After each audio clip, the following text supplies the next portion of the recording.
Audio Jungle.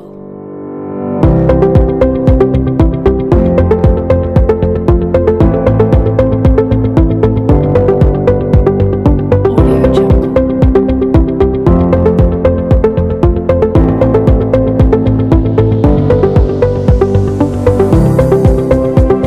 Audio Jungle.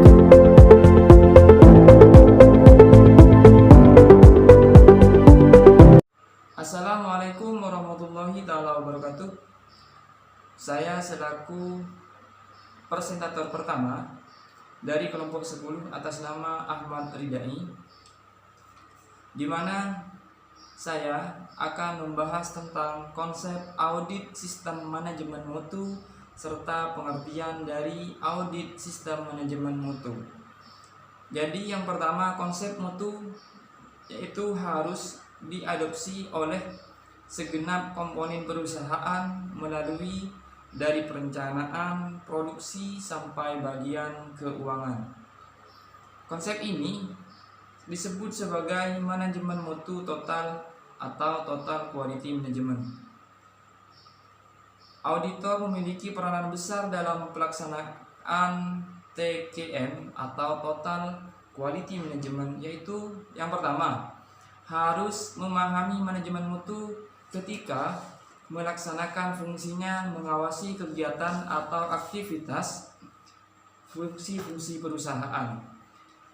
Yang kedua yaitu harus berpartisipasi aktif dalam menjalankan program Total Quality Management melalui pengawasan ketat terhadap program mutu yang dijalankan perusahaan dan menjalankan aktivitas mutu ketika melaksanakan pekerjaannya agar semakin memahami maksud dan tujuan manajemen mutu tersebut. Yang selanjutnya yaitu audit mutu. Pengertian audit mutu dapat dijumpai dalam panduan audit sistem manajemen mutu SNI. Dalam panduan tersebut, audit mutu didefinisikan sebagai proses sistematik, independen dan terdokumentasi untuk memperoleh bukti audit dan mengevaluasinya secara objektif untuk menentukan sejauh mana kriteria audit dipenuhi. Audit sistem mutu biasanya dilakukan untuk menentukan tingkat kesesuaian aktivitas organisasi terhadap standar sistem manajemen mutu yang telah ditetapkan serta efektivitas dari penerapan sistem tersebut. Sedangkan menurut The International Standard for Terminology in Quality Management, audit mutu merupakan pengujian yang sistematis dan independen untuk menentukan apakah aktivitas mutu dan hasil sesuai dengan pengaturan yang direncanakan dan apakah pengaturan tersebut dapat diimplementasikan secara efektif dan cocok untuk mencapai tujuan.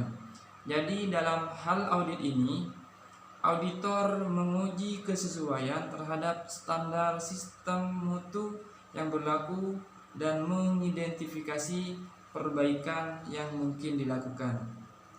Jadi itu yang bisa saya sampaikan. Kurang dan lebihnya saya mohon maaf. Wassalamualaikum warahmatullahi wabarakatuh. Assalamualaikum warahmatullahi taala wabarakatuh. Jadi di sini saya akan melanjutkan pemateri pertama, yaitu C, peranan audit sistem manajemen mutu.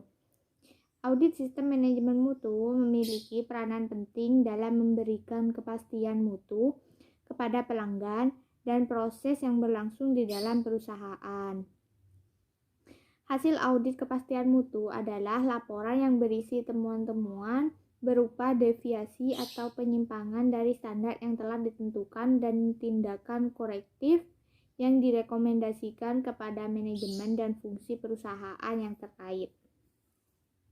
Selanjutnya adalah alasan melakukan audit sistem manajemen mutu.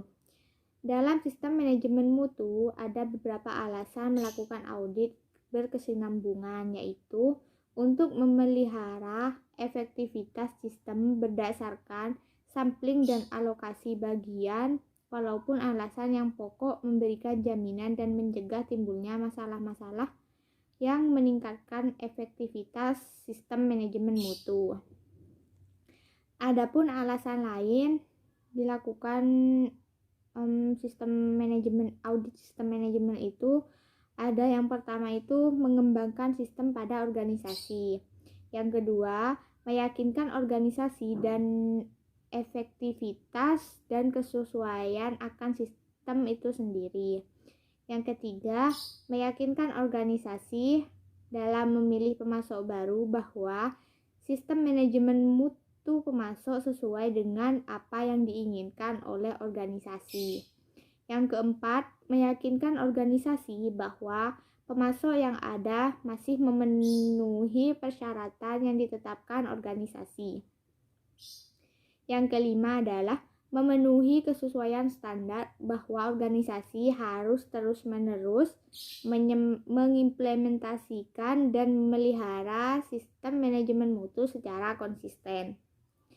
Selanjutnya adalah tujuan audit sistem manajemen mutu. Dalam audit sistem manajemen mutu ini ada beberapa tujuan. Yang pertama adalah untuk memperoleh prioritas permasalahan yang tengah dihadapi organisasi. Yang kedua, untuk merencanakan pengembangan usaha untuk memenuhi persyaratan suatu sistem manajemen yang digunakan sebagai acuan. Yang ketiga, untuk memenuhi persyaratan regulasi ataupun persyaratan kontrak dengan pelanggan. Yang keempat, untuk mengevaluasi terhadap pemasok. Dan yang kelima, untuk memenuhi adanya potensi resiko kegiatan organisasi. Tujuan lain adanya audit sistem manajemen mutu yaitu yang pertama menentukan ketidaksesuaian, dan yang kedua menentukan efektivitas sistem mutu. Yang ketiga memberikan peluang untuk perbaikan sistem mutu. Yang keempat memberikan persyaratan peraturan. Yang kelima memudahkan registrasi pendaftaran atas sistem mutu. Yang keenam menilai pemasok dan memverifikasi sistem mutu pemasok. Yang ketujuh menilai dan memverifikasi sistem mutu perusahaan sendiri. Selanjutnya adalah manfaat dari audit sistem manajemen mutu. Adapun beberapa manfaat dari pelaksanaan audit sistem manajemen mutu, yang pertama itu membantu mengembangkan sistem manajemen mutu terpadu yang efektif. Dan yang kedua, menyempurnakan proses pengambilan keputusan manajemen. Yang ketiga, membantu pengalokasian sumber daya secara optimal. Yang keempat, mencegah timbulnya masalah yang dapat mengganggu. Yang kelima, memungkinkan dilakukannya tindakan koreksi yang tepat waktu. Yang keenam, mengurangi biaya-biaya tambahan yang tidak perlu. Yang ketujuh, meningkatkan produktivitas. Dan yang terakhir adalah meningkatkan kepuasan pelanggan dan pasar. Baik, sekian dari saya, kurang lebihnya mohon maaf. Assalamualaikum warahmatullahi wabarakatuh. Baik, sebelumnya Assalamualaikum warahmatullahi wabarakatuh. Di sini saya presentator ketiga, Faizatur Rohmah, akan melanjutkan pembahasan dari presentator sebelumnya. Di sini saya akan menjelaskan poin F, yaitu langkah-langkah audit sistem manajemen mutu. Langkah-langkah yang dilakukan pada saat pelaksanaan audit sistem manajemen mutu meliputi beberapa hal. Yang pertama itu penentuan kebutuhan akan kepastian mutu, yaitu dengan memahami tujuan, maksud, dan standar acuan kegiatan audit. Jadi kita harus memahami tujuan dan maksud dari penentuan kebutuhan akan kepastian mutu tersebut. Yang kedua, perencanaan audit kepastian mutu dilakukan dengan menentukan sumber daya, jadwal, urutan kegiatan, kertas kerja, dan prosedur sampling audit. Jadi kita harus memplanning jadwal, urutan kegiatan yang akan dilakukan dalam perencanaan audit kepastian mutu. Yang ketiga, implementasi audit kepastian mutu dilakukan dengan peninjauan lapangan, pertemuan dengan manajemen dan fungsi manajemen terkait, dan menyiapkan kertas kerja audit. Yang keempat, analisis audit kepastian mutu dilakukan dengan mengolah data menjadi informasi terkait dengan sistem mutu, efektivitas kegiatan mutu, dan kesesuaian standar. Yang kelima, pelaporan hasil audit kepastian mutu yang disampaikan agar dapat memuaskan kebutuhan pencapaian mutu yang ditetapkan manajemen. Jadi kita harus melaporkan hasil audit tersebut yang disampaikan agar dapat memuaskan dalam pencapaian mutu yang ditetapkan manajemen. Selanjutnya, mengadopsi model PDSA yang dipopulerkan oleh Deming. Audit sistem kepastian mutu dapat mengikuti langkah-langkah berikut. Yang pertama itu perencanaan audit, yang kedua pelaksanaan, yang ketiga mempelajari hasil audit, yang keempat tindakan perbaikan. Selanjutnya poin G, persyaratan audit sistem manajemen mutu. Ada 5 klausul dari ISO memberikan rujukan atau referensi tentang sistem manajemen mutu. Yang pertama itu klausul 4 tentang sistem manajemen mutu. Beberapa kriteria mutu yang termuat dalam klausul ini yaitu persyaratan umum, persyaratan dokumen, dan pengendalian dokumen. Dalam klausul ini menentukan bahwa harus ditetapkan sebagai bukti kesesuaian dengan persyaratan dalam sistem manajemen mutu. Yang kedua, klausul 5 tentang tanggung jawab manajemen, meliputi komitmen manajemen, fokus pada pelanggan, kebijakan mutu, perencanaan, tanggung jawab, wewenang, dan komunikasi, serta tujuan manajemen.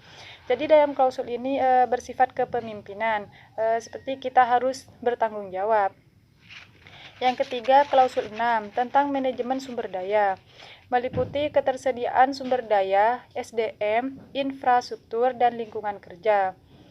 Yang keempat, klausul 7 tentang realisasi produk, meliputi perencanaan realisasi produk, proses yang berhubungan dengan pelanggan, desain data, pengembangan, pembelian, produksi, dan penyediaan jasa, serta pengendalian, pengukuran, dan pemantauan alat. Yang terakhir, klausul 8 tentang pengukuran, analisis, dan peningkatan, meliputi umum, pemantauan, dan pengukuran, dan peningkatan. Mungkin cukup sekian penjelasan dari saya, kurang lebihnya mohon maaf. Assalamualaikum warahmatullahi wabarakatuh.